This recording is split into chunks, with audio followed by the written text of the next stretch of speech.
tellement de choses que je vois défiler quand je monte en Stade de France. Je pense à 98, pour la Coupe du Monde. Je pense à Johnny, je pense à tous ces grands artistes qui sont passés par là.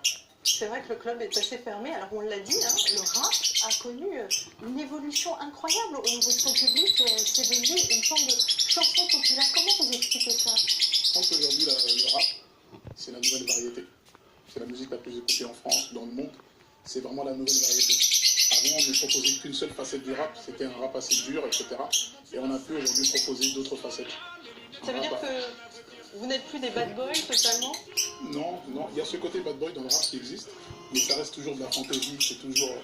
Moi, je considère les rappeurs, moi-même comme un peu un acteur, on se met dans des rôles. En fait, on raconte la vie des gens, finalement. Donc, je suis content qu'aujourd'hui, on ait pu proposer d'autres facettes du rap.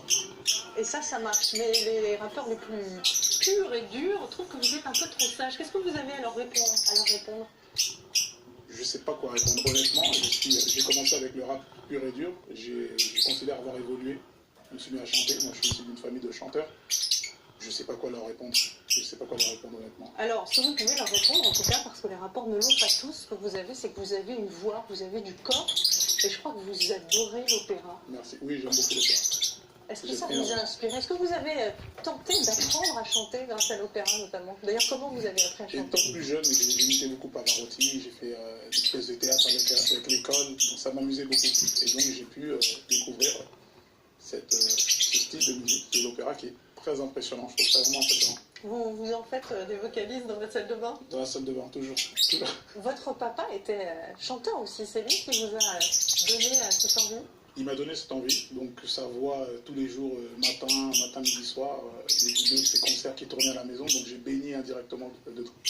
Alors on va revenir sur votre carrière, je le disais tout à l'heure, 4 millions d'albums vendus, votre statut au musée Grévin, et puis finalement une vie qui est un grand écart entre une enfance pauvre et aujourd'hui le luxe finalement. Est-ce que votre succès c'est une revanche? Vous avez posté une photo assez intéressante de vous avec votre maman dans un jet privé. Est-ce que c'est ça, vous faites un pied de nez à votre enfance difficile?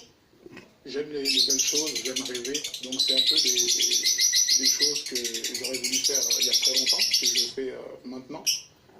Voilà, c'est une façon de dire, c'est de la joie en fait, c'est juste de la joie, du bonheur que je jette comme ça sur les réseaux sociaux. C'est parce que je suis content tout simplement qu'il m'arrive ce genre de choses. Comment vous voyez votre évolution par rapport au moment où vous êtes arrivé en France par exemple? Mon évolution, honnêtement... Parce que les choses n'ont pas été faciles. Non, les choses n'ont pas été faciles, mais honnêtement, c'était assez simple de le vivre enfant. Je suis content d'avoir vécu ça enfant. Parce qu'on encaisse les choses beaucoup plus facilement quand on est gamin que quand on est conscient des choses. Et vous avez dû encaisser quoi, par exemple? J'ai dû encaisser des expulsions, c'était très souvent. J'ai déménagé un nombre de fois, je ne pourrais même pas vous dire combien de fois. Il m'arrivait de rentrer de l'école et on était déjà sur le point de partir. Il y avait déjà toutes les procédures qui avaient été entamées, les huissiers, etc., la police. Donc ça m'est arrivé. C'est mon enfance en fait. C'est mon enfance, dormir à gauche, à droite, etc. Ne pas être dans un endroit fixe. Alors si je vous demande d'enlever vos lunettes ce soir, est-ce que vous le faites? Je redis cette question. C'est une protection en vérité, ces lunettes, vraiment. Au-delà du style, je me cache un peu derrière ces lunettes-là. Quand je ne les ai pas et que je m'habille en survêtement ou autre, on me reconnaît beaucoup moins. Vous voulez protéger votre vie privée? Ouais, j'ai peur de les retirer et d'affronter réellement ce qui m'arrive. Alors votre album est sorti vendredi. Vendredi, ça a été une période particulière, une journée particulière pour la France. C'était particulier pour la France, pour moi-même. J'étais tellement content, j'attendais cet album. Et avec ce qui s'est passé en même temps, c'est-à-dire que j'ai pas pu fêter cet album, j'ai pas pu...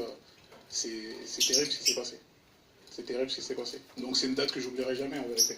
C'est une date que j'oublierai jamais. Vous disiez que vous étiez une sorte de porte-parole pour les jeunes. Est-ce que vous avez un message pour cette jeunesse qui vit et qui grandit dans un pays qui connaît ce genre de choses?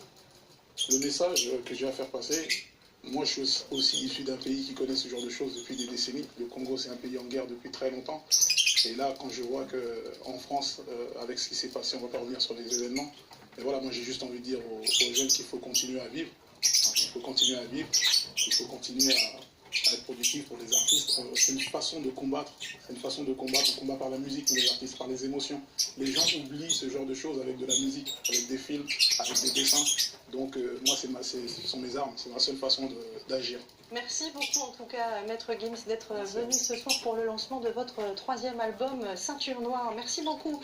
Voilà, c'est la fin de ce journal. Demain à l'information, vous retrouverez Jean-Pierre Pernaut à 13h, Gilles Boulot à 20h. Je vous laisse